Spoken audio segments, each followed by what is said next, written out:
Hey everyone, Michael here. I'm putting this little excerpt at the beginning of the episode just to let everyone know that's watching or listening.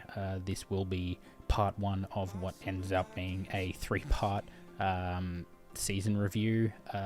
We normally try to record for about an hour and a half for every season review. We ended up recording for about 4.5 hours, which is far too long to put into one recording, so we've split it up into three.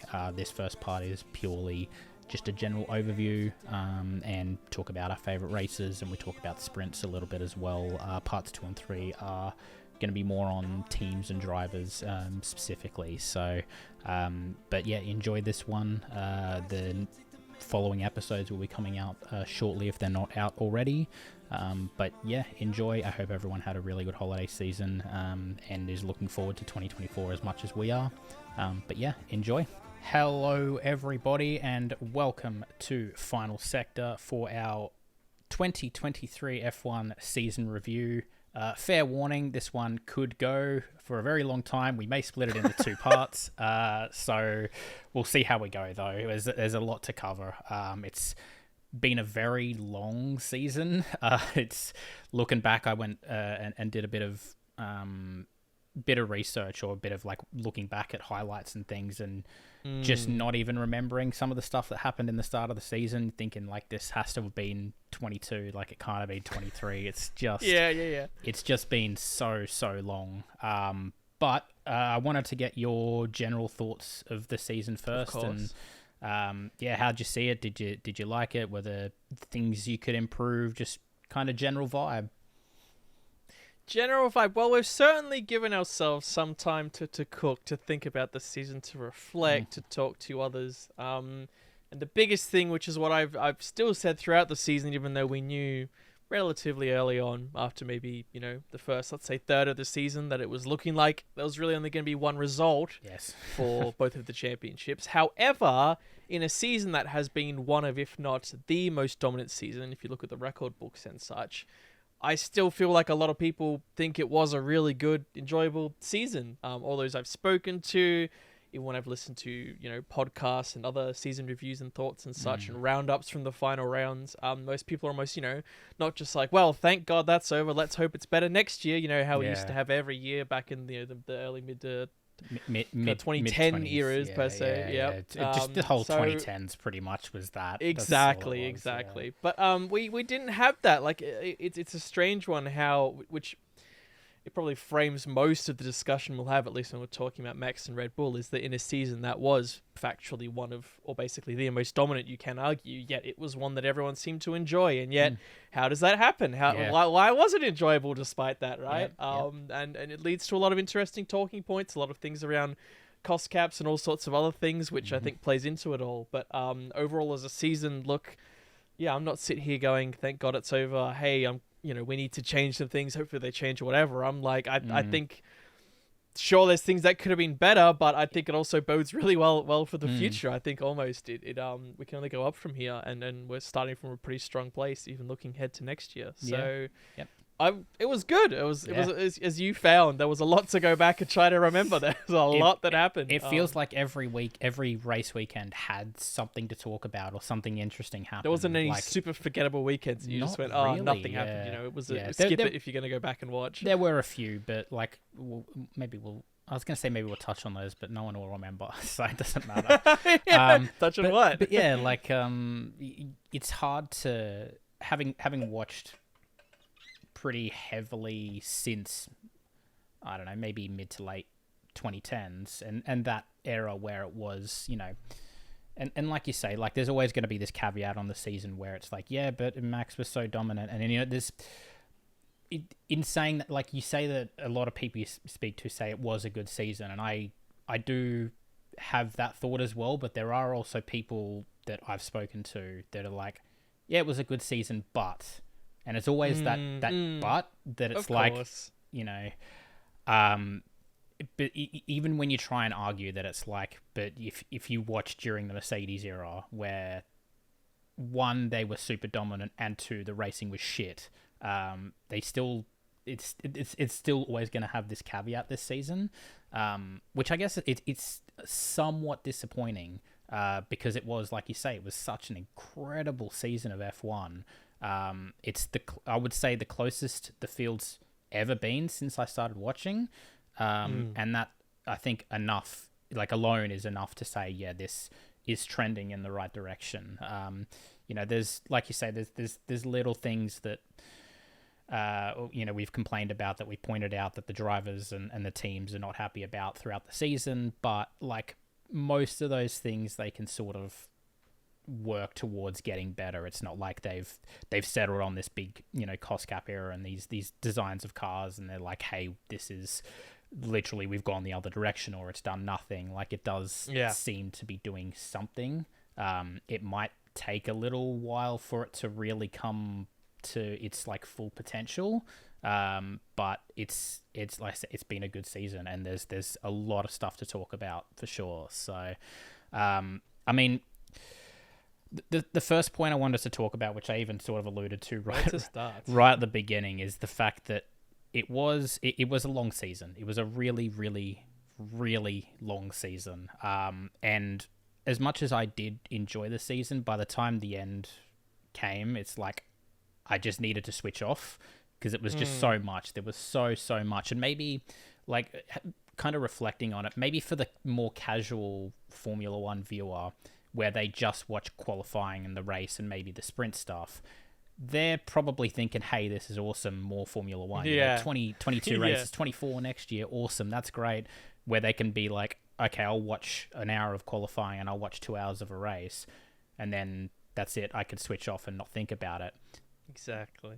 That's probably great for that, and obviously that's kind of what Formula One are trying to do. They want to get those, the new engagement, the new fans, the ones that are going to engage in that way. But for people like us, who are like, we're watching every single session, and we're trying to even make content out of it, and we're trying to research and think, and it's a lot, and like the drivers and the teams are all saying, hey, it's a lot, it's too much, we're getting burnt out, and it's hard to find that balance, I feel like. I mean, we could go into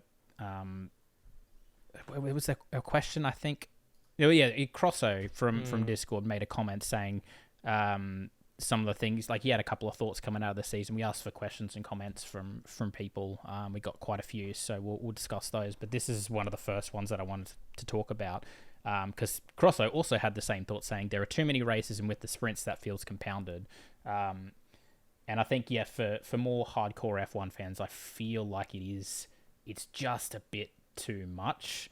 But I'm curious to know your thoughts, and yeah, but I just feel like it was probably just a little bit. I think 20 probably is a good amount. 22 was sort of pushing it, and 24, I don't even know how this year's going to go with how it all works out, but yeah.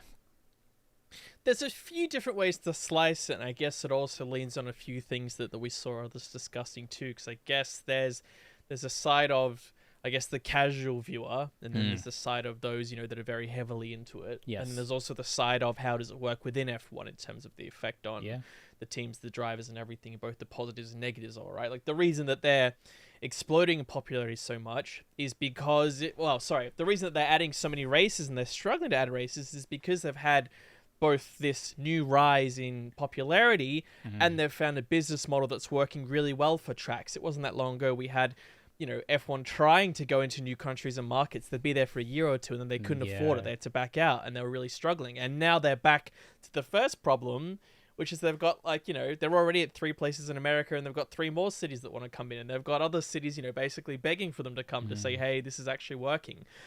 We know, following Melbourne closely, that the Melbourne's turned a profit for the first time in the first few years from this event, right? It was never a problem for them, but the fact that now it's a profit is even more a double bonus. And now, they've gone from, should F1 go away from Melbourne, to now having one of the longest contracts of any race, right? It's happening because it's turned from that page. Yeah. So obviously, from a point of view where, we're in COVID, teams are worried about finances and such, from that perspective, the easy point is to say is, well, still more races for everyone means more money, it means more stability, it means teams, we're, moved away from the bygone era of teams struggling. Every team there now, because of cost cap, because of all this money, are pretty stable, right? There's a good, healthy economy, and they want to keep making that rise. So that does have an effect internally on teams, on drivers, on mechanics. I think that's probably why they escalated this push even for the geographical calendar. Like, they're labeling it as a more climate thing, which makes sense.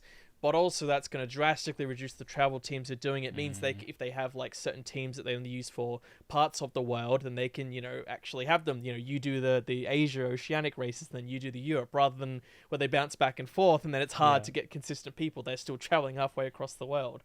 I think internally, I still think we are kind of at the limit, if they're trying to push any beyond it's too much, but I think internally they'll be all right with this level because they're trying to, merge everything to make it as easy for those. And that'll still help with costs and all that jazz anyway, which means it's a self-fulfilling cycle, right, from that perspective. From my perspective, it's interesting thinking about sprints in this context. I think if we took sprints out, I'm actually still fine with this amount. I like this amount. Yep. The sprints is what makes it feel like a bit overkill at the moment. If we were back to only having 17, 18, if we had like races 2 or 3 weeks apart consistently, and we had a few sprints here and there, it would feel nice because you've got these gaps, then you've got these big weekends here and there. Yeah. When you've got so many weekends, you don't need these bigger weekends in general, and that's, I think, what adds to that almost that burnout is when you get these massive big weekends. That even if you get to a smaller weekend, you're still trying to recover from the last massive one. Well, think about what we had.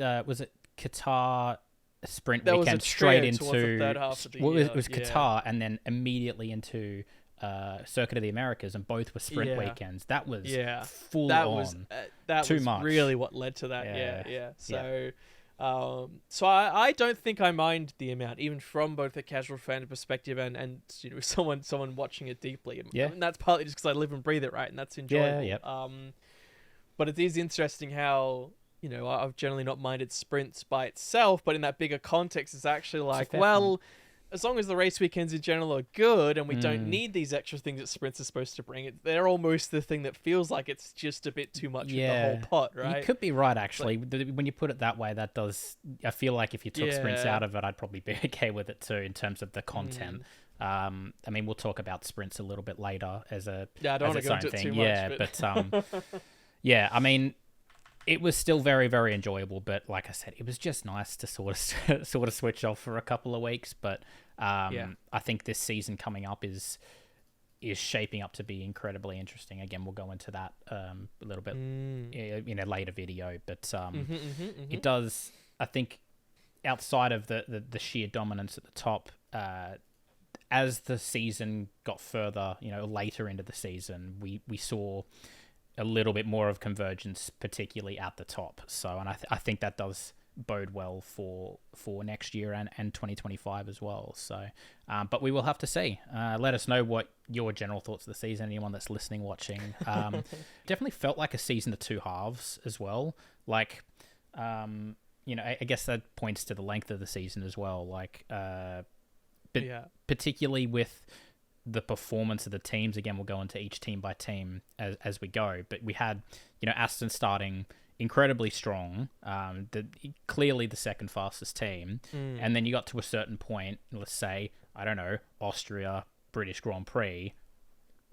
I don't know why I'd pick those two, that's crazy. And then it's sort of like the dynamic sort of shifted, and McLaren are like, hey, we're actually the second fastest team now. And it kind of felt like if you think back to like the first part of the season where Aston was strong, you're like, that could easily have been last year. Like this could have been one year where Aston was strong and then another year where McLaren was strong. It just feels like that's the severity of the change within the teams. Like you still had some constants. You had Williams. They started maybe a little further back at the start, like sort of towards the back, and then they, genuine fighting with teams like Alpine, and very easily the top of that. I guess I don't want to say back markers because there's four teams. 2.5. People call it 2.5. Yeah, 2.5. So, but F2.5, I think. or F1.5. Yeah, F1. Yeah. Yeah. I forget what it was called because they had like F1 and then F1.5 and then F1.5.5. Oh, of course they did. Yeah. You know what I mean? It's second half of the second half of the grid, not the Yeah. Well, it was interesting because there was really three places on the grid. There was that I mean, Yeah. outside of Red Bull being dominant, but even then you could argue Perez There was still was sort yes, of there. yes, yeah. But yeah, you had those sort of teams at the top. McLaren eventually got there. They weren't there at the start, but you had Mercedes, Ferrari, Aston, Red Bull, eventually McLaren, and then you have Alpine in their own little category, except for occasionally when Williams would be Yes. there, and then right at the end of the season when AlphaTauri was there, and then you have that bottom part, which is like your Haas, AlphaTauri, Williams, Alfa Romeo, and that's sort of the four at the bottom. So there is still, if you look really closely, you can still sort of like segregate it that way, which I think that what everyone sort of hopes is that you kind of get to a point where you can't do that, which I don't know if you'll ever had. But yeah, you can do it kind of towards the season's end, but as a summary of the year, there was almost no team that stayed in that bucket. Like maybe Alfa Romeo did a little bit. Like Haas was pretty like midfield at the start of the gates and fell back. And as you say, AlphaTauri then arguably jumped up to the front of that middle group. McLaren, of course, would allegedly start at the back and they're at the front. Aston started in the front, kind of moved to the middle-ish maybe.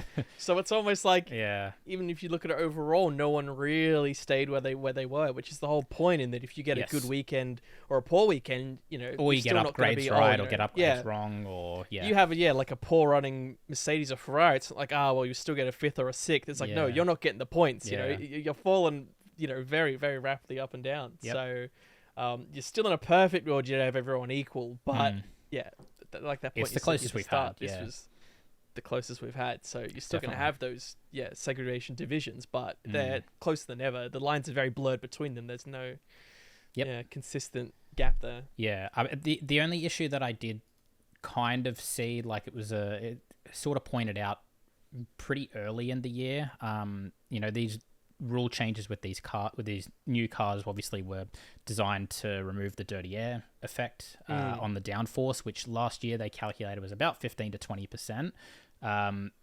They say it's jumped up to about 35%, which when it was 50% before the rules changed, and that's the reason they changed it was to try and remove that dirty air. And it's already like in 1 year of the regulations, it's already halved the difference that it initially had. It's like, that's a little worrying to like. The racing was still good this year. Like there was a lot of side-by-side action, and I think that's with how close the teams were is probably made that it's sort of put that 35% number like to the back of everyone's minds, because you can be like, but everyone was close, and like you say, the teams there was still around. Plenty of fighting. Exactly. But it is sort of a worrying trend, and I know that the FIA, Formula One in general, they've sort of looked at that and then be like, all right, we need to sort of clamp down on the loophole stuff. Obviously that's. Teams will always find the loopholes to try and get the best. They said that when these regs came in, they said this is what we're doing, and if anyone finds a real way to jump outside of it, we will be quick to make rules changes, even year by year. Give you half a year's notice. So I think they've said for now, I think they're making some ever so slight changes for next year, but it's not that grand. But you wouldn't be surprised if mid or end of year they said, all right, and by the way, here's like a 0.5 revision of the rules, right, to try and clamp down on some of the trends, because they can try and imagine all they can, but. Again, those that are writing the rules, the aero rules, the car rules, there's only so many of them, while, the teams have hundreds, thousands of people each that explore every avenue. So, but they did preface this, and I think they've got, levers in their power to basically say they can make pretty short-term adjustments if needed, because, they've got to make the spirit. So if we start the year and suddenly overtaking is abysmal, then they can be pretty quick in saying, we can make some pretty sweeping things here to improve it. But I think they did a similar thing. Like we're thinking of last year, the floor stays when they had all that significant bouncing. Towards the end of the last regs, because they pushed it on because of COVID. They didn't bring the rules forward. They said we're going to stay, but we're removing some things to make it temporarily better. It'll be very similar in that vein, right? That's the same kind of thinking. Yeah.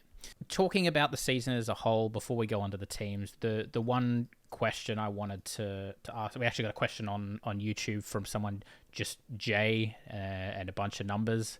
So I don't know, don't know who they are, but thank you for the question. It's a very simple question, but what was the best race of the season in your opinion? I obviously went back and watched a lot of the highlights, so I've got bit of a fresh for you. I've got some thoughts, but I'm curious what your thoughts are on the best race of the season, just off the cuff. It's hard to pick one. I didn't mean, I've pick got one. like a little. I'll put that out there. I I didn't know, pick I a know. single I'll one. probably still commit to one. I mean, they're kind of the obvious ones, and maybe Mm. because I didn't review, maybe there's one that I forgot that was a bit of a sleeper, right? Mm. I mean, real quick, we had Melbourne, partly because it was chaos, and Yep, partly because 'cause we we were attended, there. so there's a bit of bias there. But it was a good race nonetheless. I've been to many Melbournes, and some of them have been fairly sleepy. Even Yes. last year was fairly sleepy. This year was, yeah, It a was lot good. to be excited for. I put down Vegas just because we didn't know what was going on, and I thought the race itself was thrilling, a bit of a Yep. roller coaster. Yep. That's a good shout. Singapore, hard to disagree. I mean, we Yeah. had a titanic battle for someone else, and it wasn't just a runaway. It was actually, an amazing It was fight, really amazing good. race. Yeah. I did have a note from Miami because I thought that wasn't bad. There was a lot of interesting trends and things there that I think set storylines for the season. So I didn't think that was bad on Reflect. Yep. And maybe because just it was amazing to see Aston up there. Some of those early races, Saudi Arabia, Bahrain, weren't quite bad as well. So Yep. I'd have to go back and check. It'd be hard for me to think of something that maybe just in general I enjoyed more than Vegas, to be honest. I It don't was know. I good. think that track layout, I think just some of the corners and the passing just being so different, like had me, more on the edge of my seat than any other race I can remember. I generally enjoy watching races, but sometimes, I get a bit distracted or whatever. But that race, the whole time, I just remember being glued, like Yeah. trying to figure out what was going on. Yep. Combination of good. the track surface, everything. It was very, very good. Like surprisingly good so- as well, because coming into Vegas, it was obviously the whole focus was on the spectacle and less about the racing. So you're just thinking, have Yeah. they just thrown in a racetrack just to throw in a racetrack and then have the big party stuff around it? And then you get to it and you're like, oh, the race was actually like incredible. Like it was, And really, that's my really good. opinion. I'm Yeah. thinking just of the race and the actual Yes. on-track stuff, right, from that perspective. So if you take everything else out and just look at the race, that's what I'm basing Yeah, on. of So course, yeah. if I had to pick one, I don't know. I'd find it hard to think of one that, as I say, had me on the edge of my seat as much as that Yeah. throughout the year. But anyway, you take it away, Mr. Research Man. What have you got? Yeah, well, How much time we got? I'll echo three of yours in the Australian, Singapore, and Las Vegas Grand Prix. Again, same reasons as you. Vegas. I think the super low grip definitely helped because again, it brought Leclerc into it as a genuine threat for the win as well. Like he was genuinely a threat to beat Max in that race because of just how that Ferrari fires up its tires. And if things sort of went more his way a little bit, I think he could have won that race. So that was good. Singapore, that was obvious. It was the first time that Red Bull were not good. I think they both knocked out in Q2. Because it was Lawson knocked out Max, which That's was, right, yes, the Chad. yeah, in his last one. But yeah, it was that was a real attrition battle. With Sainz at the front with his giving Norris DRS on purpose, and then the Mercs pitting late and trying to do that big overtake, and you had George and Lewis fighting through, and then George make that big mistake at the end. That Titanic, and, oh my God, error at the end. It was so good. Blockbuster. The Australian Grand Prix again, the chaos. We ended up watching it again when we got home. If you watched our debrief, we watched it obviously at the event, realized how much we probably missed, and rewatched it again. So it was just so chaotic.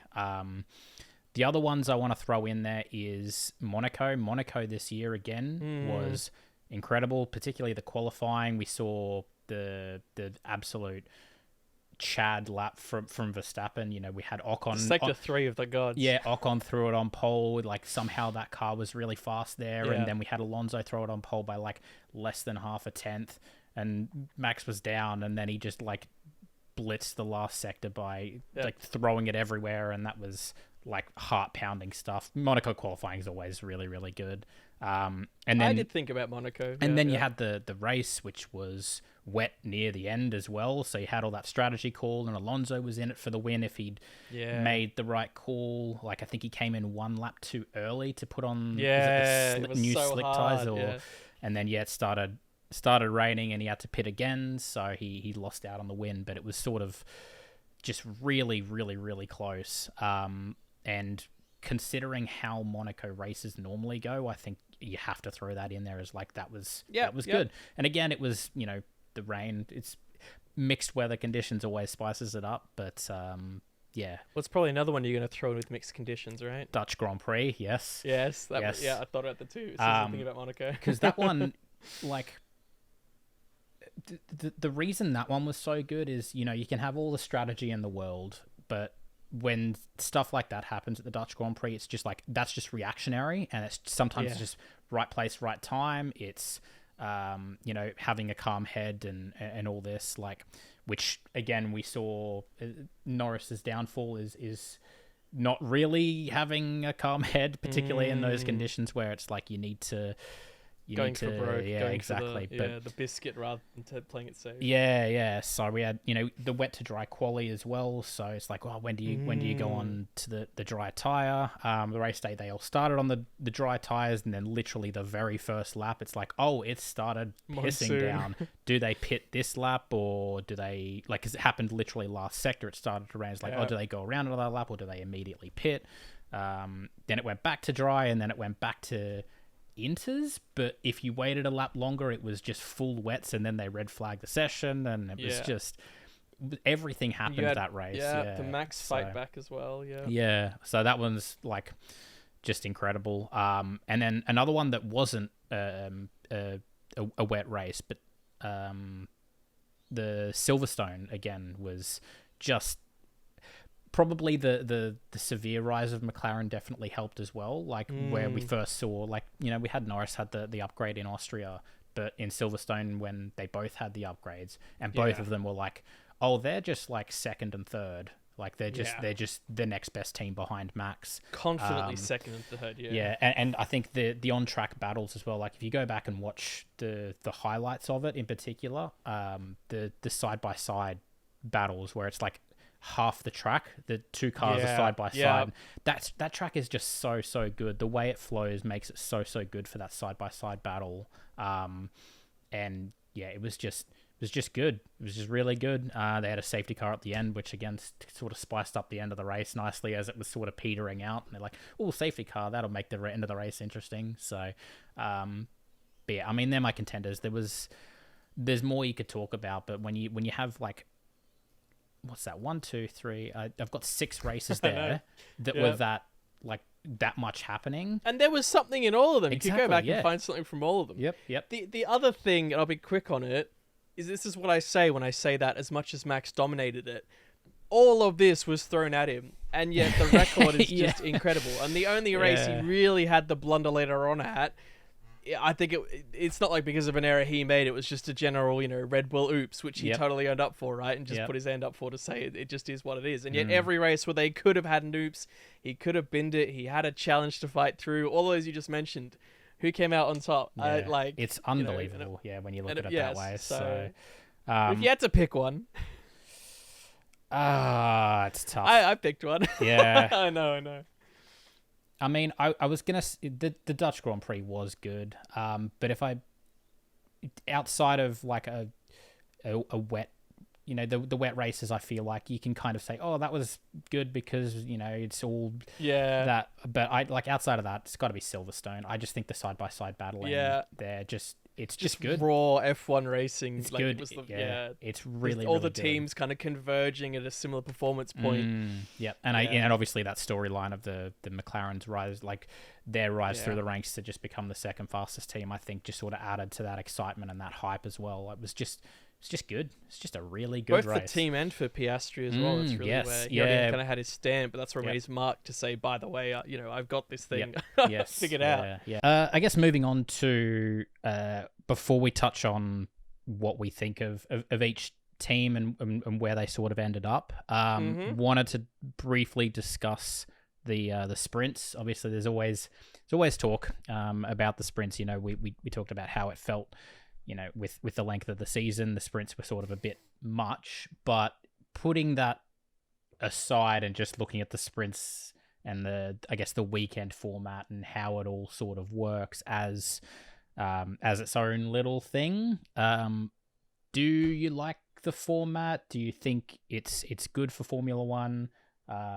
Do you think we should be expanding? Do you think we should be changing? There's a lot of discussion at the moment around various weird and wacky ways to sort of liven it up. And then obviously you got the other side of it saying it's crap, just can it. But I am curious. I know there's sprints this year have been sort of a mixed bag. Some of them have been really, really good, and then other ones, some we expected to be really good, were pretty average. But yeah, I'm curious if you have any sort of thoughts on the whole format and the idea of sprints as a thing. So you're right, it was a bit of a mix. I guess we look at it where they had the change in structure for this year, where they kind of separated and having sprint be completely disassociated from the Grand Prix.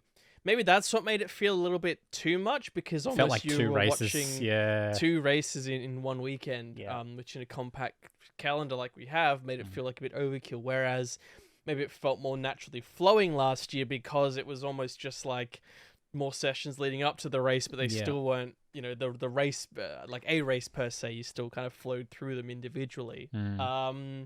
But I think we had a mix. I don't remember like 100%, but I remember some of them I really enjoyed. But maybe it's just because it was at a good track anyway, and things were working in a way, either it was because, hey, Piastri was doing well. That was, a trend, I think, both in Spa and in Qatar, of course, if I recall correctly.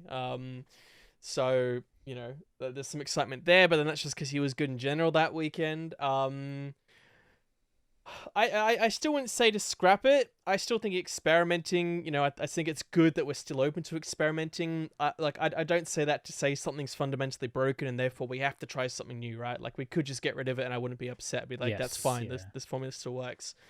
But we could happen upon something that could actually be really cool. There's been a bit of out-of-box thinking from a few people. I've heard some really out-there ideas. There's some less than out-there ideas, like they're talking about a sprint-only championship. But I think really that's just going to mimic the normal championship anyway. In a year where the same kind of people are winning, yes, it kind of does help them to win a bit more. So you've almost got the rich getting richer, 24 point, for half races, exactly, rich getting richer. Like, I almost don't mind the idea if you almost flatten the points at the top, but then you maybe string it out a little bit, not to have like half points, maybe even like groups of points. Where it's like, I don't know, like 5th, 6th, 7th is 3, 8th, 9th, 10th is 2, 11th, 12th, 13th is 1. I don't know, like you string it out. I know that feeds into a broader thing on points, which I think we're going to talk about later anyway, because that was a great question on points in general. Well, let's bring it up now. I'll bring it up so that we can talk about it, because one of the other questions, again, Volley, also one of the constants for these is bring in a bunch of different discussion topics and questions. Had one specifically about the sprints, and he says there's a lot of talks about reverse grids for the sprint based on championship order or otherwise. This could see teams fighting for points that are otherwise normally locked out. Is there an optimal way to either edit the point system to give more, not all drivers points, he put in brackets not all, or is there a change to the sprint format to make it more worthwhile instead of just handing out more points to the front runners? Which I think that leads on to your point, but I'll let you go on with your thought before I have my thoughts as well. Sure, you go with yours. So I think the answer is try something different. What that something different is, I don't know.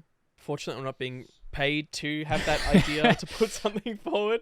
Would be nice, but yeah. Yes, it would be. Yes, I'm open. I'm free. I could be free for enough. I got nothing. Hey. The other points of the deal I was thinking, and I guess this goes away from sprints for a second, I've always liked the idea of awarding every finishing driver points. I've always liked points from start to finish. This was the other point I had, because I was watching the Bathurst supercars, and I realized, like, I don't watch a lot of supercars, and I realized that as long as you finish 75% of the race and you're classified, like you drive across the finish line at the end of the race, every driver gets points. So it's like, granted, this is like a really long, it's a endurance race. So there's like incentive to, get the car fixed and drive. Yes. So rather than just retiring because, we're not going to get points, or, not trying to be competitive, it's like, no, you still want to get back out there. It gives you incentive to actually finish the race and get as many positions as possible. And almost race in almost a different strategy. This was a bigger talking point when Manor was still racing, because they almost beat the record for like most races they finished in a row. It's when they had the Mercedes that was very reliable. They had a car that often basically didn't get a point or finish that well, but they finished more races than any other team combined. And people were saying almost, I think it was the year where they got beaten, I don't know if it was by Sauber, by like an 8th place or something towards the end, that I think Ericsson got or something. That was the only reason that they got it, even though throughout the whole year they had worse results, a ton of failures, a ton of crashes, when Manor basically had none, and yet they lost out. And that's kind of where the conversation came up to say, well, is it a bit more fair for the back markers? But it was a legitimate thing, because if they were getting consistently a 14, 15, a 17, 18, but they're still going every race, it's similar to like the Mercedes thing that we saw, particularly last year, where they kept getting it just because they were consistently 5th, 6th, 5th, 6th, 5th, 6th, but it was enough that everyone else is moving around. It's the same thing, but for everyone else. Yeah, right? exactly. And you see it in, they talk about it a lot in, if you watch F2 and F3, they always talk about how consistency is king there. And like, you don't even have to have the most race wins. You don't technically have to be the fastest driver. You just have to get consistently good points, and there's a good chance you could win that championship. So, yeah, exactly. And that's, I think that's, it's a legitimate thing. I know a lot of people, there's the other side of the coin. I don't read too much into this, but some people that I know that have been against this are like, oh, I don't want to award points for participation, but which I kind of get it, but at the same time, it's like the positives outweigh the negatives. I feel like so much more.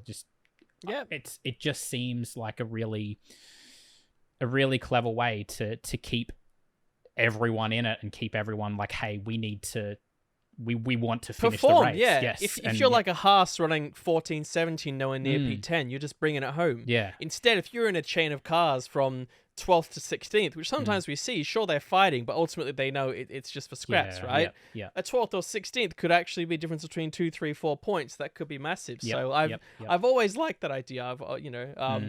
It's even crazy looking back to when it used to just be like top 6 or top 8. Yeah. And that was the norm, and that's sure, that was because there was so much volatility in that it kind of worked, right? I don't mind as the 10 with 20 cars. When there was a bit more than 20 cars, I maybe felt a bit off, but I've still liked that general idea. I know it doesn't really touch on the sprint. I think sprint maybe is a place to test those kind of ideas. Maybe whether it's this or something else. I don't know. But it just reminded me, as I say, of that idea, which I've always liked. Yeah, definitely. Yeah, I think that there was a quote. I didn't get the exact quote, but something that I've heard Martin Brundle say a couple of times on commentary as well when they have the sprints, and it's like, I'd rather be watching this than a free practice session. And it's like, you can't really argue with that. Like, I'd love to know the viewing numbers, like from a commercial perspective. How many more, like, what percentage of people would watch a free practice session versus a sprint session, like the actual data? Because I can almost 100% confidently, guarantee that the sprint sessions, both the shootout and the actual sprint itself, will have higher numbers than a free practice session for that weekend. If you look at it that way, like, as long as those numbers are still going to be higher than a free practice session, I don't think Formula One cares that some people are like, I don't like sprints. I want to go back to the 90s and 80s when F1 was good. And it's like, but they're getting so much more viewership. Why would they? And even while they're there, they're selling so many more tickets because they can sell a ticket for a higher a slightly higher price, because you get, normally a Saturday, sure, you get the quali, but then you got to wait all day to 4 or 5 p.m. to see the quali, and yet then you get a mini. You can go there and see a whole race weekend on one day. Sell out on a Saturday.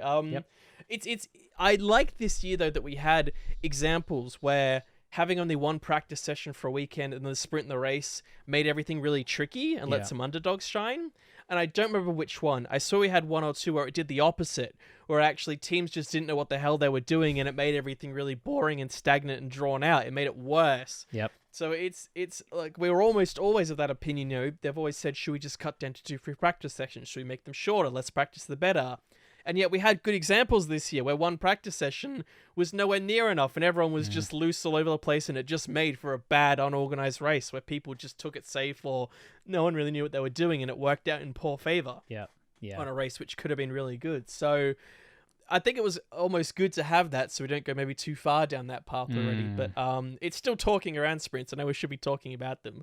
I feel like we just talked so much about them during the season. I feel like it's almost just. Well, I feel like if you're talking about sprints, you kind of have to talk about the weekend format as a whole because it does play into it. Because it is in that bigger picture. Exactly, it's not like it's a Wednesday, Thursday event happening beforehand. Because you can't do that. It is happening in the bigger, So, I mean, the one thing that I did see, and this is, I'm not saying that I agree this is a good idea, but this is one thing. This is Gary Anderson on the race. I wonder if it's the one that I heard, but go on. Right, okay. He's thrown up a suggestion for what a good sprint F1 weekend could throw up. I mean, actually, before I point that out, the one thing that has been suggested as like kind of an immediate fix is having,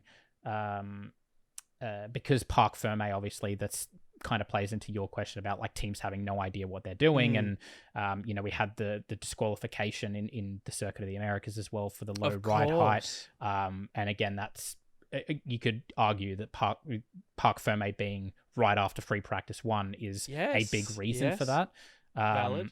So the idea is that we make, we sort of push Parc Ferme back, but also we kind of swap the weekend around a little bit where we go free practice 1, and then instead of the main qualifying, we have the sprint qualifying, and then we have the sprint race Saturday morning, and then Parc Ferme comes into effect, and then they can go to main qualifying on the Saturday, and they can have the sprint qualifying and the sprint session as kind of like, even though they are, races, qualifyings and races, it's kind of... But if they're down like the wrong track... They can make changes under... or not outside of Parc Ferme. They're not under Parc Ferme already. Because wasn't it Coda as well, where 2 or 3 drivers, they started from the pits so they could make changes because they had it so wrong? Wasn't it the Haas and Stroll or something? They just started from the pits because they needed to familiar. change things. Because they said it was so bad and they were going to be near the back. They said, let's just change it, take the penalty, because we can see we're so far off, we're not going to finish anywhere near the points. Yeah, and which we're probably going to see that again. That showed that obviously, it's so big a problem. Teams go, it's worth it just to skip it because we've seen it so bad. Definitely, yeah. So, that was one suggestion that they can throw in kind of immediately. They can just be like, okay, this is what we're doing, and you can adjust very, very quickly to that. So, I think that's probably something, if they're not going to do something for this year, I guess it is. I was going to say next year. It is this year. 2024. Yeah. If they're not going to make those big changes, or if they can't agree on something, I think that's something that they can do right away. And I can't imagine there'll be too much pushing back on that. I feel like everyone will be like, no, that's just a good idea. So, but the other idea that I saw from Gary Anderson on the race, his idea, it's another reverse grid. I still think we should try reverse grids. We've seen just try it, so people can stop asking for it. We seem to be like so adverse to, or so open to everything. It's like, oh, we should try this or we should try that. When we've had a sprint race format in the junior formulas for so long, and they won't try that. Yeah. Like, I just don't understand why they won't try it. But anyway, I could go on a tangent again. So that's not the idea anyway. Yeah. But his idea was that you have the 1 hour free practice session on the Friday. He adds the caveat that it will require teams to run rookie drivers. So on sprint weekends, that free practice session would only be rookie drivers, which I'm like, okay, I don't know if I agree with that, but it's something. On Friday afternoon, you have a second 1 hour free practice session with your 2 main drivers. That's their opportunity to work on the car for the weekend. On the Saturday morning, you have the qualifying session. So he wants to go back to 1 qualifying. It would start with Q1, which is the full 20 car, 20-minute Q1. It sets the last, remove the last 5 from the grid.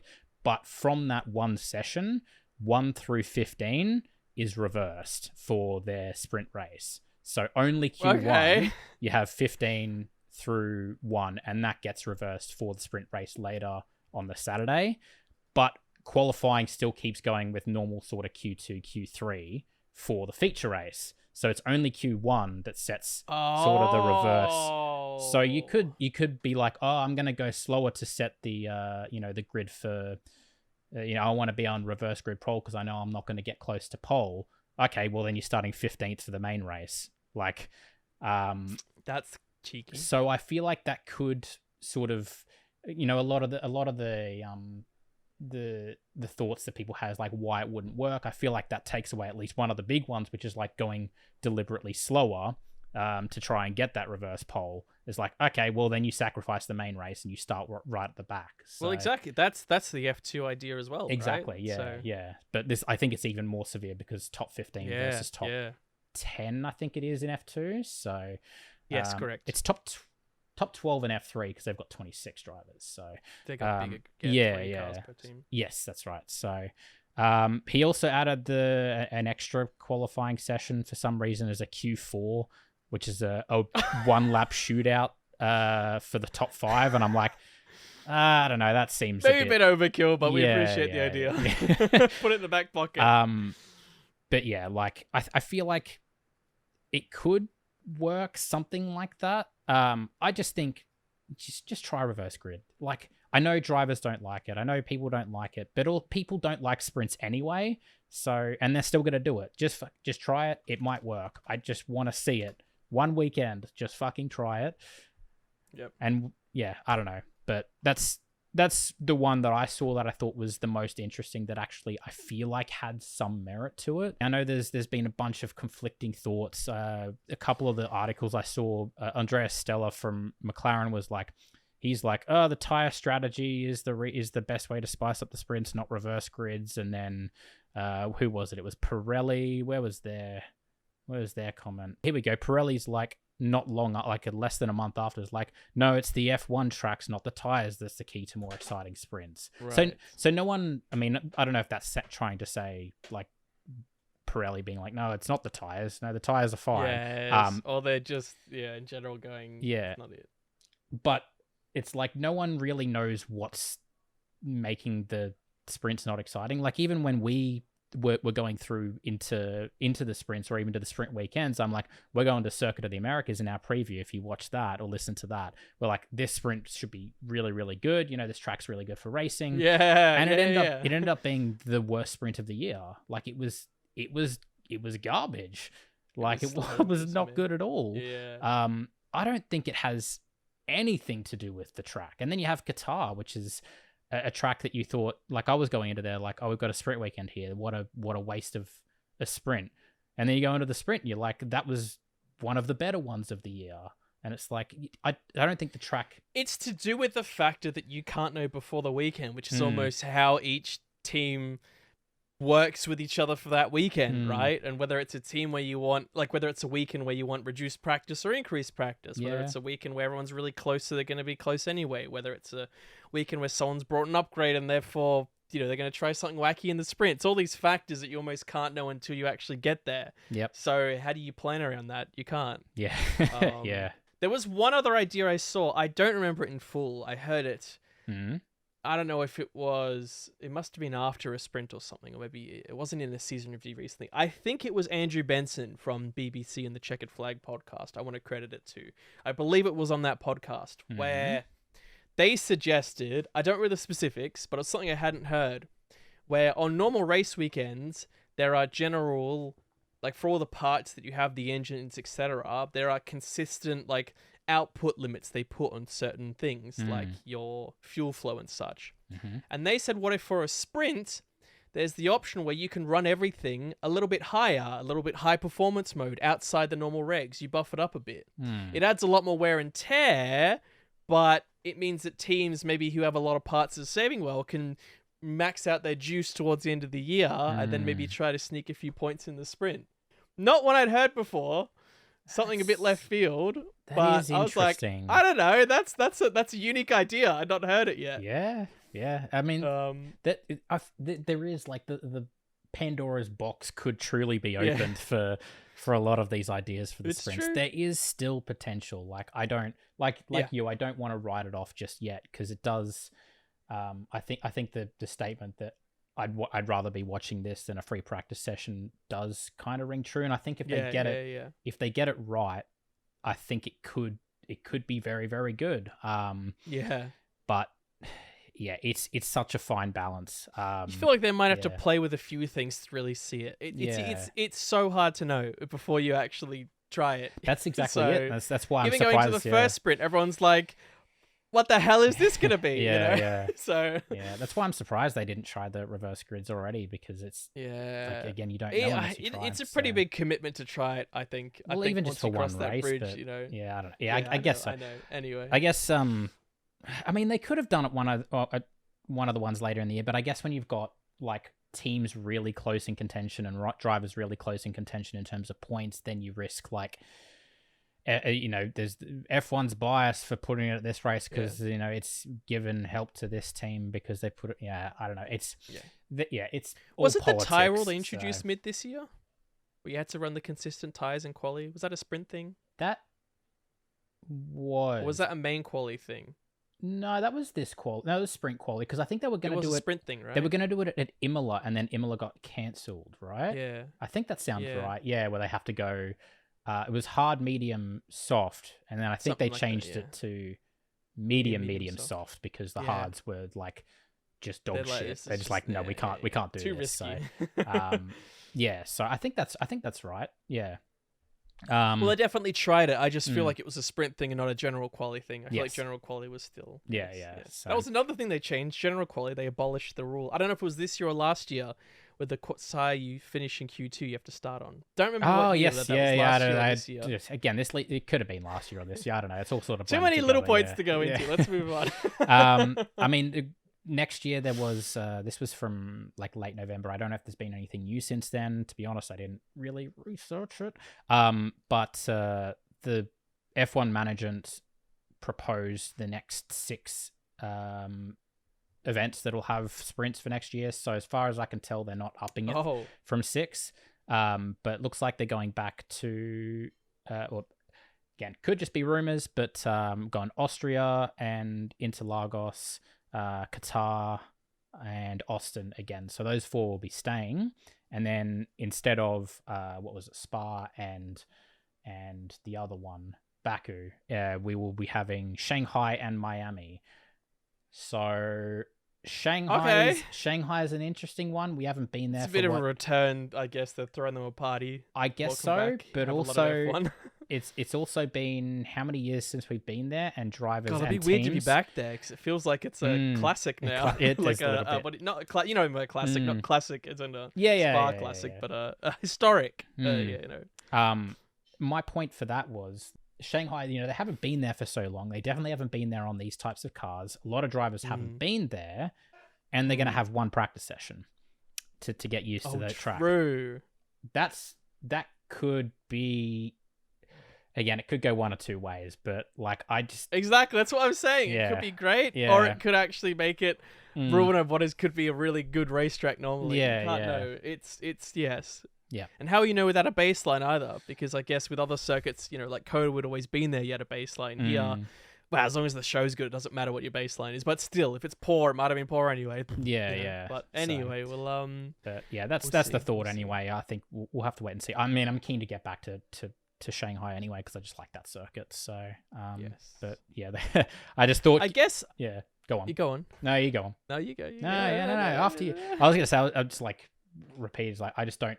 I don't know if it's a good idea to be the first race back after so many years. So like most of their historical data is like mainly irrelevant. Like they'll have some, but it's like pretty irrelevant. And then they go back and it's like, here you go, you got 60 minutes. And that's assuming we have like a good track for 60 minutes. It's like, okay, now in somewhere they can have variable weather. It's true. It can be very variable weather there. So and if they don't make the changes to the sprint format, then it's like one practice session, Parc Ferme, cool.